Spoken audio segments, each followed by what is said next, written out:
Hi guys, welcome to ఎల్టెక్స్ classes UPSC. రీసెంట్గా మన Bombay natural history society ఏదైతే ఉందో 6 క్రిటికల్లీ ఎండేంజర్డ్ వల్చర్స్ని రాణిపూర్ కామ్రూప్ లోపల ఏదైతే క్యాప్టివ్ బ్రీడింగ్ ద్వారా పెంచిందో వాటిల్ని అస్సాం లోపల ఇంట్రడ్యూస్ చేయబోతుంది.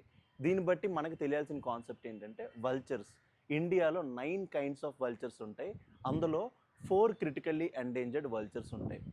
ఆ 4 క్రిటికల్లీ ఎండేంజర్డ్ వల్చర్స్కి నేను ఒక షార్ట్ ట్రిక్ ఇవ్వబోతున్నాను. దాన్ని ఏమంటామంటే విర్స్. డబ్ల్యూ అంటే వైట్ స్లెండర్డ్ వల్చర్స్, ఐ అంటే ఇండియన్ వల్చర్స్, ఆర్ అంటే red headed vultures and last S అంటే స్లెండర్ బీల్డ్ వల్చర్స్ అనమాట.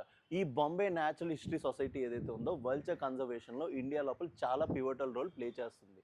మెయిన్గా ఈ వల్చర్స్ ఏవైతే ఉన్నాయో డైక్లోఫెనాక్ ఈ drug pain killer drug use చేయడం వల్ల వాళ్ళ కిడ్నీస్ డ్యామేజ్ అయిపోయి వల్చర్స్ యొక్క గుడ్లు ఏవైతే ఉన్నాయో బాగా సన్నబడిపోతున్నాయి అనమాట. దానివల్ల అవి అంతరించిపోతున్నాయి. సో నా క్వశ్చన్ ఏంటంటే ఈ బాంబే న్యాచురల్ హిస్టరీ సొసైటీ ఏదైతే ఉందో ఏ ఇయర్లో ఫామ్ అయింది, ఎక్కడ ఫామ్ అయింది, ఏ బాడీ కింద ఉంటుంది అనేది కింద కామెంట్ సెక్షన్ లోపల కామెంట్ చేయండి. Thank you.